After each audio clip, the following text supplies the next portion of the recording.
I've been thinking a lot about like the revolution as irresistible, like the future that we all envisioning is beautiful, is magical. Like that was just that unlocking. Like I personally got emotional just hearing that.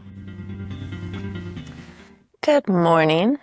Um, this is a captain's log, April 26th. There's been a lot going on. As you can imagine, fascism is here and growing. And I mean, that whole piece has just been really interesting to experience because like I've been warning about fascism for like 4, 5 years now. It's like I see the writing and I'm like, oh yeah, I used the word fascism like a long time ago. Um, and so a lot of what is happening now is like people catching up to the cognitive dissonance and like certain people, not everyone, of course, because we're going to like see different waves, I think, and like each of those waves is going to be impacted by misinformation, and like we're seeing how easy like people with good intentions can just get swept up into these like misinformation machines. And like, like the Robert F. Kennedy stuff is just wild because I totally understand. It all stems from like mothers who want to do right for their kids. They want healthy foods and like they know something's up. Like it's the thing about like fascism and, any type of misinformation and propaganda is like it's a kernel of truth. It's just they have the wrong prescription. Yeah, it's interesting to see people fall into those rabbit holes. I was just listening about the UK government just like condoning transphobic behavior and just like putting that into their laws, and how now like you can discriminate against trans men and you can bar trans men from spaces, which like I know is like not the point. Like there's so much other like transphobia is transphobia, like we should stop it regardless. But it's just like the idea that like, ooh, but trans men look like men, but they're not men, but we're still scared of them. It's like, bitch, you're scared of the patriarchy. Like, get the fuck out of here. Like, you are not afraid of a trans woman. You are not afraid of me. Are you afraid of me because sometimes I act a little bit more masculine than I'm supposed to? That's not your fear of me. That is your fear of the patriarchy. It's your fear of the rules. If you step out of the rules, you're going to get punished. And if you see other people doing it, then you need to shore it up and make sure that they're following the rules too. Because if any of us step out of line, then you know what happens? Violence. That is the ethos of the anti-trans movement. It's all about toxic masculinity and their harms in patriarchy. Like, like, I'm trying not to use ableist language. It is wild to see J.K. Rowling, who really just hates herself. She hates women. The way she talks about women is disgusting. Like, her female characters in Harry Potter are a joke. And I'm sorry. Like, I listened and watched those movies and read those books, and I love Harry Potter. I still do, despite everything. And that woman had no business with that story because she did not like it was just pure white supremacy. Like pure white supremacy. You go and read those books again and it's like Harry Potter, the hero, the white hero, and his little sidekicks, and like all of the like non-white characters are side characters. Like what's her face? I can't even remember. His girlfriend, like Lulu something. Fucking, are you serious? The anti-Asian sentiments around that. And then she actually was not even a real character. There was like nothing behind her, which is like Does Harry Potter pass the Bechdel test? Probably not. I honestly want to go back and do that, but I don't want to do all of that work. I don't think that it passes the Bechdel test because they're either talking about fucking Harry Potter, Voldemort, or they're talking about the Revolution, which is all male-centered. So, fuck you, J.K. Rowling. Anyways, that's been bottled up for a while. But the other piece too is just like, I guess I'm so embedded in movement work, and I'm embedded in disability justice. I'm embedded in queer liberation and, you know, all of that movement work. And when you're in there, you're like, you're confronted with these things every single day. Like, I am confronted with deep, deep poverty every single day in the United States, I will say, which is not the same as poverty outside of the United States in some like capacities. Like, so many folks are living their lives and not even thinking about how other people are living their lives. They are so focused on like getting by and trying to succeed in this society that is literally designed for us not to succeed.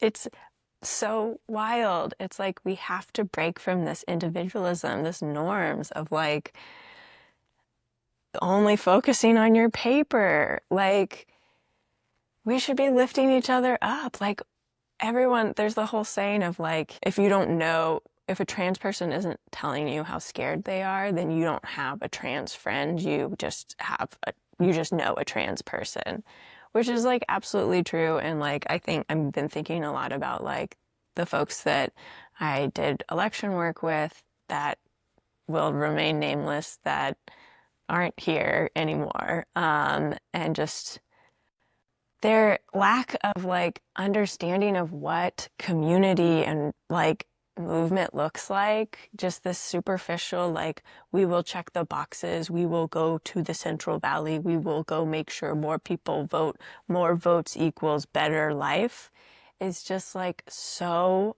outside of my lived experience. And I'm realizing like that's kind of the point, because I have intentionally and through my privilege put myself in places that other people haven't. Um, you know, like I just talked about like international poverty. Like, I've been on the outskirts of Soweto, and I've been to the slums in Nairobi, Kenya, and in Thailand, and like all of these other places, and even in Western fucking countries, you know. I live in the Bay Area. There are so many neighborhoods in this area that are impacted by like climate crisis. They've got oil refineries that are fucking up their asthma and their kids, and it like that is all invisibilized, of course. So that's like a whole nother piece to it, is like the invisibilization of it. But like, even when it's not invisible, it's like we've been going through this anti-trans shit for a few years now. Like, I remember having conversations with my mother about bathrooms and trying to explain to her that having a trans woman in the bathroom is not a threat to her, and that this person isn't going to go leap out and attack her simply because they are both in a women's bathroom. Like, it is illogical, but what I have come to realize, the illogicalness is the point, because it is illogical because we are tapping in to this emotional trauma that so many fucking women and everyone, people, have been traumatized by the patriarchy and by colonialism, that they are reinforcing colonialism because of their fears of the patriarchy. So like, like the bathroom example, my mom has so much more in common with a trans woman than she does with a patriarchal Texas racist man. And yet that fear is so strong that yeah, maybe it would be nice to have more equality, but like, oof, I gotta protect me, you know? Because no one else is fucking protecting me, because the patriarchy doesn't really protect me. They say they protect me. Protect women, come here. We'll protect you. If you just come into this little box, it's okay. Like, that's not fucking true. And women know that. People who are not talk like masculine in the sense that they fit into that box, they understand that they are not the perfect vessel for patriarchy, for our current society. And so they feel that. They feel the traumas that they've experienced because of the patriarchy. And instead of saying, let's solve the fucking system, they say, I need to protect myself at all costs. And the only way I can do that is to get rid of trans women in the bathroom. And all of that is our own animal instinct. It's that like rapid response, fight or flight. And we are letting our animal instincts take over. And I talk a lot about animal instincts. I love animal instincts because I think so much of our world too is that we're taking ourselves out of our animalness. Like humans are animals. We are part of the animal kingdom. We are part of nature. We live wherever you live, nature is around you. Even if you live in a city, you can still see the cracks of the seeds coming through the concrete. You can still see the birds hopefully still flying in the sky because of bird flu hasn't killed them all, because we are not containing our human-made climate crisis that is breeding more diseases. But that's another conversation. So yeah, I mean, that is part of the conversation, right? Like all of these issues are connected. And that's what I am really sick of, is like, we need to fucking talk about that. These are all connected. Why can we not put those pieces together? And I know why, because, you know, the elites, the powers that be, don't want us to connect those pieces, because if we connect the pieces, then we realize the power that we have. If I realize that trans liberation is tied up in workers' rights, then we are all going to move better. I was watching last night just like the most wholesome movie called Pride, and it's based in like the UK during the Margaret Thatcher like 80s days. So it's like very Reagan, like, you know, like great is good. We're going to cut all the austerity measures, you know, poor people are poor because it's their fault, you know, that whole thing. And it's a really fun and interesting movie because it's you know, these queer and trans folks who are, you know, just like not middle class, they're working class queer kids in the UK.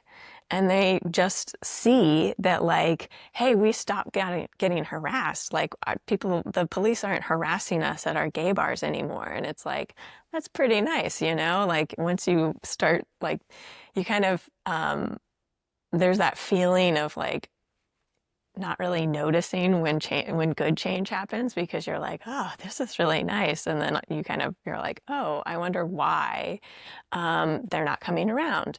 And the reason they weren't coming around was because they were going after the striking minors, and they were harassing them using the same police violence tactics against queer kids as they were against the striking minors.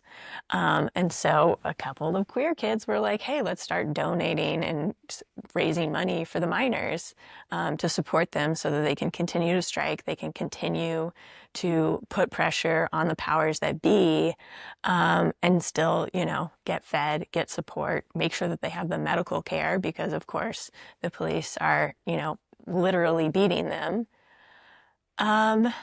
And obviously, this is in the 80s. Not that that matters, because clearly we're back to just complete homophobia, which, you know, I don't think is completely true. I just think like there's a big story that they're trying to tell, and they're trying to suppress us back down. Like, we opened up the world and they're like, nope, let's put all these pieces back together. Women, go in your box. Trans people, go in your box. I just don't think that they can do that. Like, I think the box is open, and we all don't want to live in a box. And so if we all realize that our individual boxes are trapping us, then we break the boxes, and then we all collectively organize together. And so that goes back to just the UK and like the anti-trans rhetoric and that rising, it becoming more of like a real national issue and like enshrining it in national government compared to just the like local and state harassment that has been happening for so long. It's like woken people up who I guess knew about it, but just didn't really care. It wasn't really a thing for them. It was like, well, I'll just vote for the Democrats and then it'll be fine. And like, that's not how it works. And so we just have to do a lot of education around that. And the education needs to be the individualism and community. Like, I just think that people, they can't even imagine community right now. Like, I'm really waking up to how a lot of white folks were raised into whiteness to not see community as a benefit, to not understand what that means, and to be afraid of vulnerability. Because if we're vulnerable, then we connect with people. If I share something vulnerable with someone and they meet me, then they have more of a chance to share something vulnerable with me. And then we both go out into the world and feel more seen, and we feel more strength in who we are, so that we can then go be vulnerable and build that connective tissue, that emotional care that we all fucking need. I'm reading Liz Plank's For the Love of Men, a new vision for mindful masculinity, which I plan on writing about. And it just puts so many of the pieces together for me. It's like none of it is surprising, but it's all really helpful. Because I've been thinking so much about agape love and like loving everyone unconditionally, because at the end of the day, we're all trapped in these systems. Like JD Vance is also trapped in this fucking system. And like, what does it look like for us actually to break out of it for all of us? Like, what does it look like for men to feel free, to break from masculinity, to not feel like they have to be a certain way to be a man? And I think we lose sight of that because, we live in a white supremacist, capitalist, patriarchal world. White men are at the top of that world. They do benefit. But not all white men benefit. Most of them don't. And we have to reckon with that. We have to reckon with the fact that all of these systems don't work for any of us. It is not that I need to get mine over, I'm a woman, I'm going to get mine over this man or whatever, or vice versa, like we see it all the time in how our economic structures are contained so that we maintain the racial and gendered order. And the only way that we break from that is by looking outside of ourselves and seeing that trans people have been villainized for years. This has been the playbook.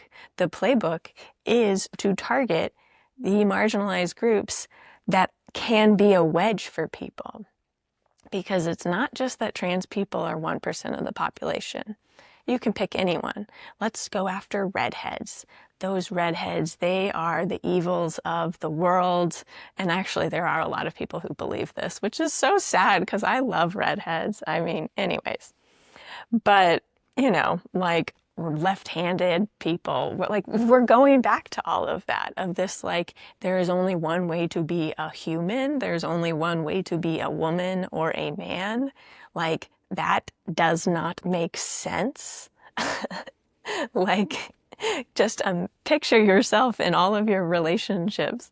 Is every man exactly the same? Is every woman exactly the same? Like, come on, that's just not real.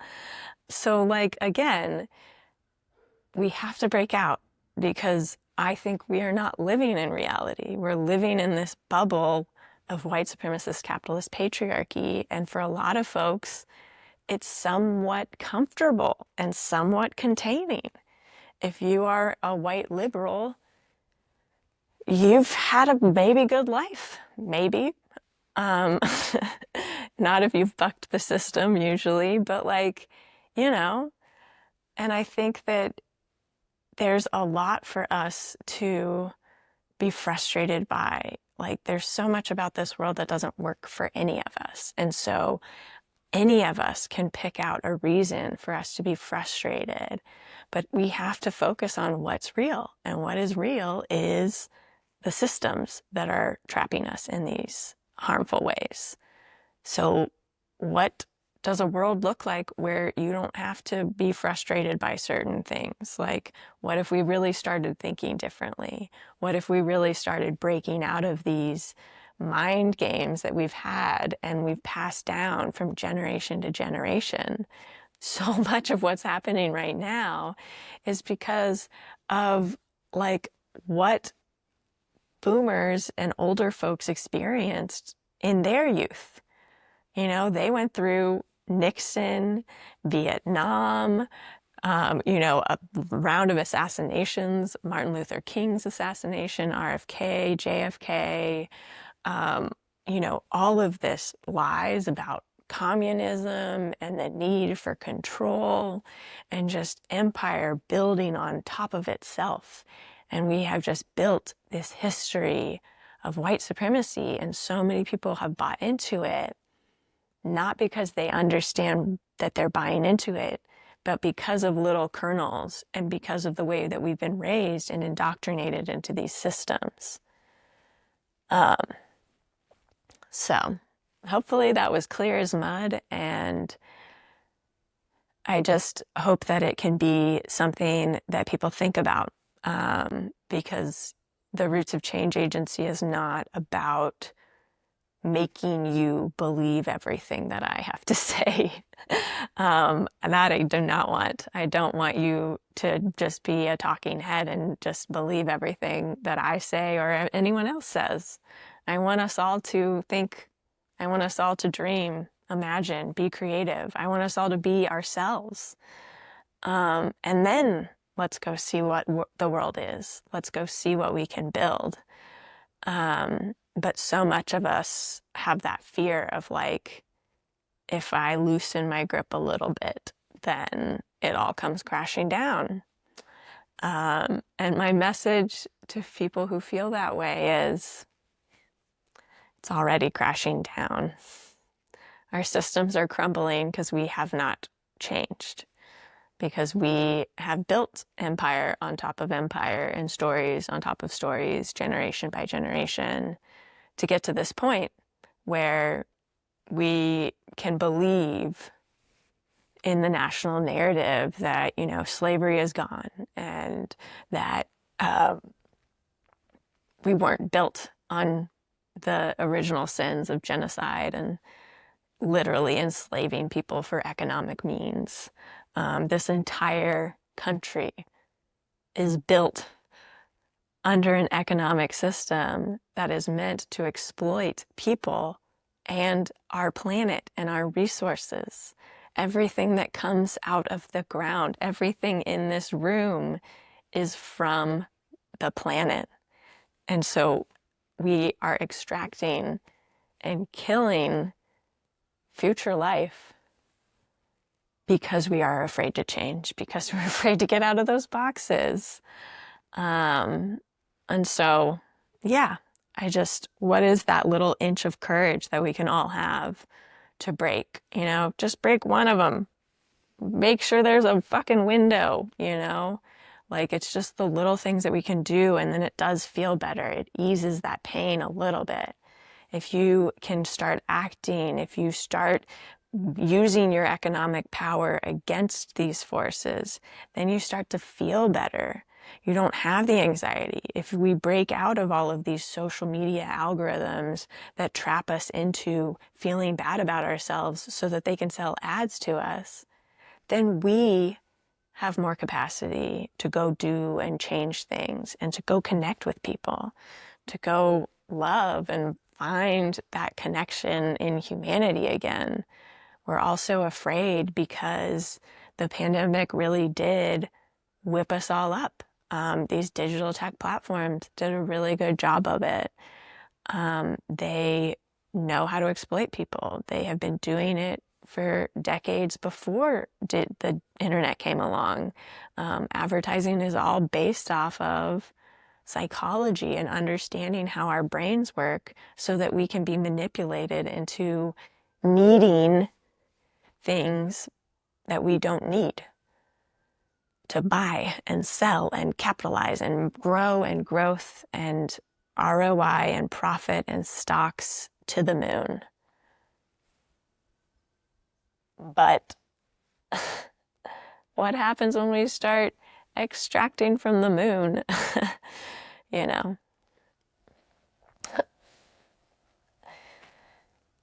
It's just to say that we all need to re-indigenize. We need to decolonize. And those two things are two different processes. They're the same thing and different. We need to decolonize, and we need to undo the systems that are inside of ourselves that uphold patriarchy and white supremacy and capitalism. This, like Liz Plank, For the Love of Men, you know, there's so much in there on how we all reinforce patriarchy and toxic masculinity. There's so much that we can do just to be and support people and confront people in a curious way, in a non-judgmental way, in a more open way that allows us all to be a little bit more ourselves. You know, it's really hard to change in a society that's not changing. So why don't we all build that capacity together? Because it is the biggest act of revolution. Like, let's be clear. They are trying to trap us all in their boxes. They are doing it through law. They're banning abortion. They are criminalizing women who want to live their lives. And we all need to be aware of that. And we need to liberate ourselves from those conditions and then figure out how we connect with others more deeply. Because that's the world that we're trying to build. And it's pretty fucking beautiful if we can get there. So how can you get there a little bit every single day?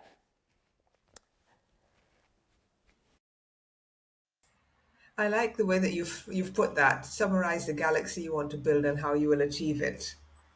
That actually makes a lot more sense than the words Cool. mission statement.